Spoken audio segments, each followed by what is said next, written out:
வாங்க வாங்க வணக்கம் சார். என்ன சாப்பிடுறீங்க? ஒரே ஒரு ஊத்தப்ப வேணுங்க. ஒரு நிமிஷங்க முடிச்ச கேட்டுப்போங்க. சொல்லுங்க. என்ன பண்றீங்க?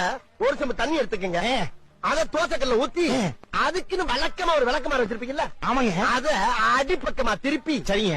வரட்டுன்னு ஒரு 4 இழுப்பு இழுத்து சரிங்க. நல்லா கழுவி விட்டுருங்க. சரிங்க. ஒரு கிண்ண நிறைய மாவு எடுத்து பெரிய ரவுண்டாவும் இல்லாம சின்ன ரவுண்டாவும் இல்லாம சரிங்க. பொதுவா ஒரு ரவுண்ட ஊத்தி 4-5 வெங்காயத்தை போட்டு அள்ளி பொடி பொடியா நறுக்கி அப்படியே மேலாப்ல பரபர தூவி விட்டு சரிங்க. ஒரு நீளமான கேரட் எடுத்து அதையும் பொடி பொடியா நறுக்கி சரிங்க. அப்படியே மேலாப்ல பரபர தூவி விட்டு சரிங்க.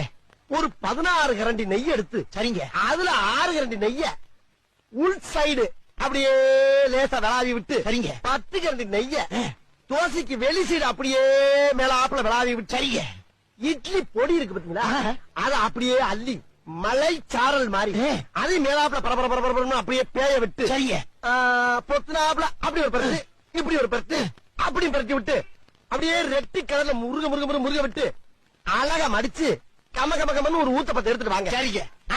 அன்னைக்கு ஒரு ஊத்தப்பம். அட பிக்காளிப்பழ 1/2 மணி நேரமா கதையா சொல்லிருக்கேன். அம்பட்டுக்கும் சரிங்க சரிங்கன்ட்டு ஒரே வார்த்தையில ஊத்தப்பம்னு போயிட்டானே. வரட்டும் வாடிங்க.